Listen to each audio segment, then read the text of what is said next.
Vamos a retomar entonces nuestra conversación con Illich López, al que saludamos, congresista de Acción Popular. Muy buenas noches. Buenas noches, don Fernando. Un saludo a su audiencia. Gracias por la oportunidad. Una primera palabra sobre su base electoral, que es nuestros compatriotas de Junín. Usted estaba allá en esta semana de representación. ¿Qué le han dicho sobre el momento que vive el país y también sobre el eventual adelanto de elecciones, cosa a la cual usted se opone? Sí, hemos estado en distintas actividades, sobre todo viendo el tema de, en estas épocas de lluvia, se han activado 13 quebradas en la región Junín. En ese sentido, hemos hecho un trabajo tanto acá en la capital, conversando con Provías, que tienen encargadas las vías que no están concesionadas, y también el control de las vías que están concesionadas para poder habilitarlas en estas épocas de lluvia y que no queden aisladas las poblaciones. Básicamente eso ha sido un tema importante. Lo imaginamos perfectamente, pero hablemos sobre el país en su conjunto y hablemos sobre los sentimientos políticos que tienen sus paisanos de Junín respecto del adelanto o no de elecciones y la postura hostil que ha tomado sobre este tema Acción Popular. Mire, en realidad la postura que ha tomado Acción Popular es en defensa de la democracia, del respeto a la constitución política del Estado. Todos dicen eso para justificar lo que hacen. Lo real es que se oponen al adelanto de elecciones, es decir, a la mayoría de la población. En realidad no es ningún tipo de justificación, es lo correcto.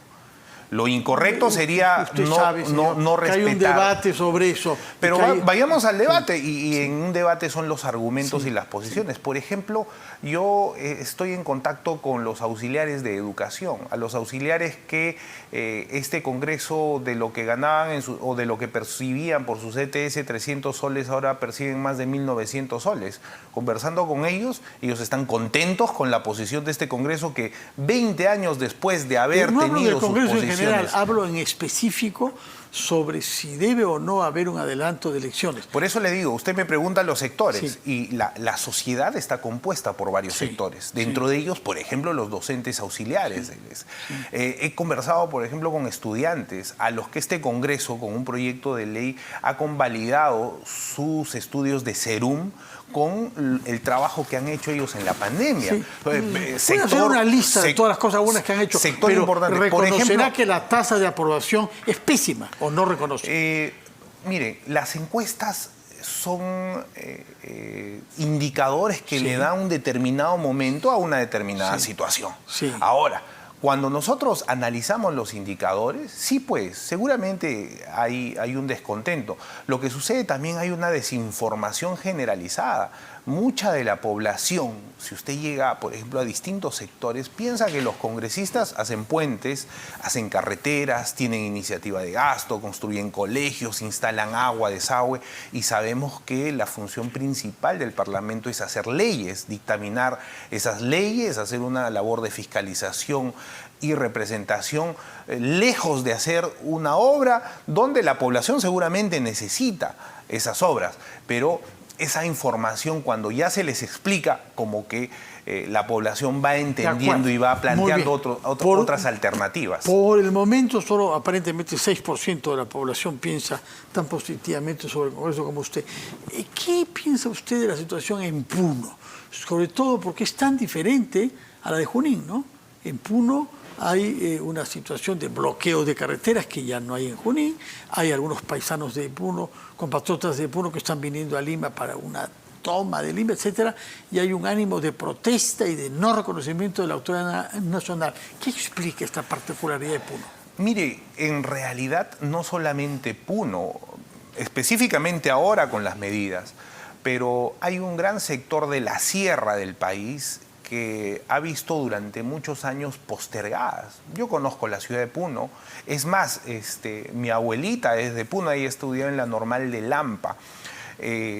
Si nosotros vemos, por ejemplo, la contaminación del lago Titicaca, que no se ha dado solución a pesar de que tiene una autoridad autónoma ya, o de repente si vemos el tema del comercio, que no se está dando acciones para que puedan desarrollarse, o el tema de la crianza de alpacas. O sea, hay muchos temas desatendidos, no solamente en estos últimos 1 año, sino es un tema que data desde hace mucho tiempo. Hay un tema cultural, porque tenemos ascendencia aymara, por ejemplo, en la zona, tenemos en otras zonas los quechuas, que no han visto reflejado en sus autoridades la solución de los grandes problemas que ellos necesitan solucionar. El friaje en el 2023 se sigue combatiendo con frazada. Y la sequía antes. Cuando el Perú es uno de los principales países en potencia energética. Debemos estar en este momento atendiendo el friaje con calefacción, sea a través de energía eléctrica o de energía en tema del gas. Entonces, las políticas públicas, las decisiones desde hace muchos años han sido postergadas en desmedro de esta población, no solamente Puno, como le digo, sino de toda la sierra. Y lo curioso es que en toda la sierra por igual, ¿por qué es que el descontento se acentúa tanto más en Puno que en otros lugares? Como le digo, yo considero que hay regiones un poco más golpeadas, por ejemplo el tema de Puno, ¿no? Entonces, si ahí vemos otros temas de indicadores, del tema de la alimentación, del tema del desarrollo económico, la anemia es fatal, ¿no? Señor Ilich López, muchas gracias por su presencia acá, recién llegado de Junín, a donde acudió en semana de representación, y para prevenirnos, además, de los riesgos que hay, que las lluvias intensas todavía, hasta mediados de marzo, se dice, definitivamente debe darse esa atención, le hemos dado. ¿Por qué? Porque si se paralizan las vías, el abastecimiento de la capital puede también generarse en riesgo. O sea, entonces se pierde por todo sitio. La economía, que es la economía familiar a través de la agricultura familiar que tenemos, por ejemplo, en Junín, se ve paralizada. Y también la economía en la capital, porque son los que consumen los productos, las hortalizas que vienen de Tarma, del Valle del Mantaro, entre otros productos que tiene el departamento de Junín, ¿no? Muchas gracias, Ilich López, que tenga usted buenas noches. Vamos a hacer una pausa y recibiremos después a un abogado penalista, el doctor Julio Rodríguez, que ya en otras oportunidades nos ha aclarado sobre el marco en el que debemos comprender algunos procesos judiciales de relevancia política.